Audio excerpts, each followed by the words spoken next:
बिहार चुनाव से पहले भाजपा ने बड़ा फैसला लिया है। देखिए, बिहार चुनाव भले ही भाजपा ये कह रही है कि नीतीश कुमार के लीडरशिप में हम चुनाव लड़ेंगे, लेकिन ये नहीं कह रही है कि हमारे आगे के मुख्यमंत्री नीतीश कुमार ही होंगे।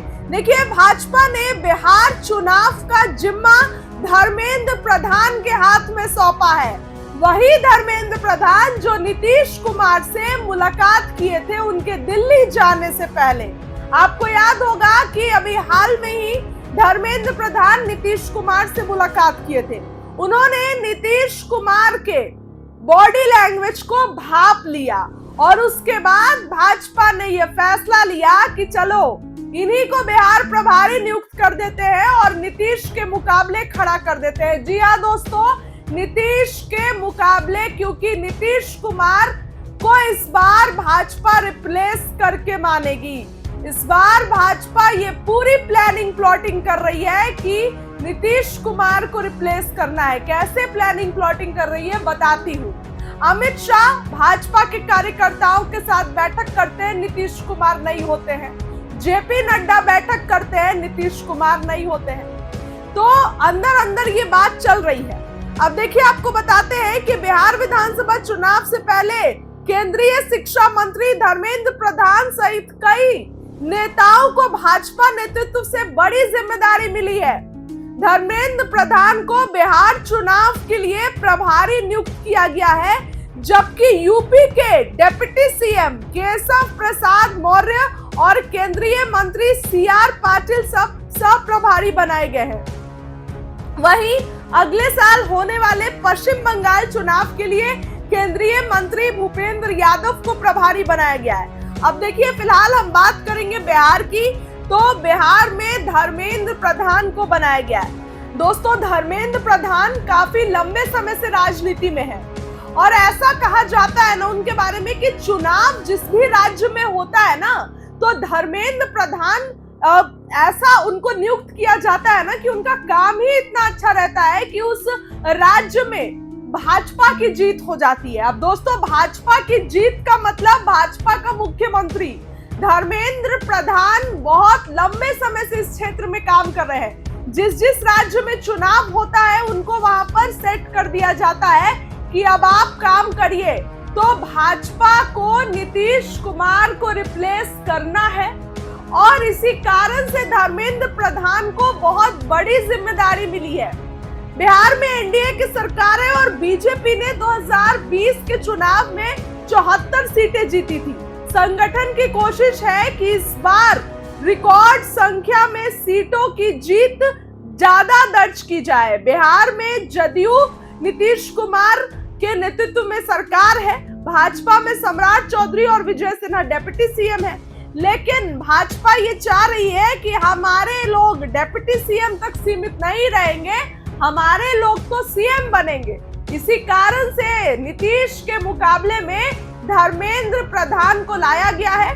बिहार में सब चीज अब वो देखेंगे कि कैसे कौन कार्यकर्ता काम कर रहा है, जदयू के लोग क्या काम कर रहे हैं। तो मतलब एक होता है ना कि ओवरऑल सर्वे वो अब धर्मेंद्र प्रधान करने जा रहे हैं। लेकिन दोस्तों, नीतीश कुमार आदेशों पे चलने वाले नहीं हैं। जदयू की अभी भी यही डिमांड है कि बड़े भाई की भूमिका में हम ही को रखा जाए। धर्मेंद्र प्रधान को ओवरऑल देखना है, लेकिन फिर भी जदयू तो बड़े भाई की ही भूमिका में रहेगी। आपको बताऊं कि अमित शाह भी बिहार आने वाले हैं। जी हाँ, परसों जो है वो अमित शाह बिहार में आएंगे, वैशाली में जाएंगे, 10 जिलों में कार्यकर्ताओं से बातचीत करेंगे। तो लगातार अमित शाह का बिहार दौरा, लगातार जेपी नड्डा का बिहार दौरा और अब अचानक से धर्मेंद्र प्रधान को बिहार प्रभारी नियुक्त कर दिया गया चुनाव से पहले। इसके क्या मायने निकाले जाए? इसके कई मायने हैं और कई तरीके की बातें हैं। नीतीश कुमार के मुकाबले में इनको खड़ा किया गया है।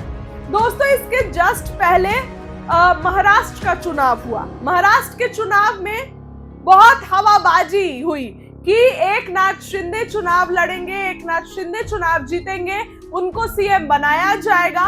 पूरा गेम ही उन्हीं के चेहरे पे हुआ। लेकिन आखिर में क्या हुआ, तो देवेंद्र फडणवीस को मुख्यमंत्री बना दिया गया। झटका तो लगा होगा एकनाथ शिंदे को। तो भाजपा यहाँ पर ये काम कर सकती है, इसमें कोई दो राय नहीं है। अब आप देखिए कि किस तरीके से धर्मेंद्र प्रधान, जो कि अभी हाल में ही नीतीश कुमार से मुलाकात किए थे, ऐसा नहीं है कि नीतीश कुमार से बहुत पहले मुलाकात की, उनके आवास पर जाके उनसे मुलाकात किए हैं और अब उन्हीं को बिहार प्रभारी नियुक्त कर दिया गया है। बिहार में चुनाव है और भाजपा लगातार सम्मेलन कर रही है। भले उस सम्मेलन में नेता भिड़ जा रहे हैं, लेकिन सम्मेलन तो कर रही है ना। तो ऐसे में क्या कुछ होगा आपको बताएंगे, लेकिन अभी धर्मेंद्र प्रधान को एक बड़ी जिम्मेदारी मिली है। इसका मतलब इतना ही, बहुत बहुत धन्यवाद। भारतीय जनता पार्टी और जनसंघ के संस्थापक और इसको सींचने वाले, जिन्होंने इस पार्टी के इस विचारधारा की बुनियाद रखी है जनसंघ काल से, और आज हम पंडित दीनदयाल उपाध्याय जी के बताए हुए रास्ते पर चल रहे हैं। पंडित दीनदयाल उपाध्याय जी ने एक वाक्य कहा था, जिसको आज तक प्रधानमंत्री नरेंद्र मोदी जी और भारतीय जनता पार्टी उस वाक्य को अपने विचारधारा में जोड़ कर रखी है। पंडित दीनदयाल उपाध्याय जी ने कहा था कि समाज के अंतिम पंक्ति में बैठे हुए लोगों को मुख्य धारा से जोड़ना समाज के जिम्मेवार लोगों का काम है। यानी जो भी व्यक्ति समाज के मुख्य धारा, आर्थिक रूप से, सामाजिक रूप से नहीं जुड़ पाए हैं, सभी को जीने का हक है और सभी को मुख्य धारा से जोड़ना, चाहे वो राजनीतिक दल हो, चाहे समाज के जितने भी जिम्मेवार लोग हों, सबकी जिम्मेवारी है कि सबका साथ और सबका विकास हो, और भारतीय जनता पार्टी इसी विचारधारा पर चल रही है। राहुल गांधी ने अति पिछड़ों को लेकर एक बड़ी घोषणा की है। चुनाव से पहले ये घोषणा कितना आज़ादी के 70-80 साल बाद जो है, राहुल गांधी ने CWC का आयोजन पटना में किया। हम आपसे आगे हैं, कर दें आगे। तो 70-80 साल से उनको बिहार का याद नहीं आया। न्यूज़ 11 देखिए, अब कहाँ पे है? बिहार का पिछड़ा याद नहीं आया, बोल दिए तब पर बिहार का अति पिछड़ा याद नहीं आया। इसीलिए बिहार के लोग जानते हैं कि कांग्रेस इलेक्शन के समय में इसी तरह का झूठा वादा और नाटकबाजी करने का काम करता है, समाज को बरगलाने का काम करता है। अगर राहुल गांधी या कांग्रेस को पिछड़ा, अति पिछड़ा और हमारे दलित समाज भाइयों का जो इस तरह का जो आज सिगुफा छोड़ रहे हैं, आज़ादी से लेके 70-80 साल तक ये कहाँ चले गए थे?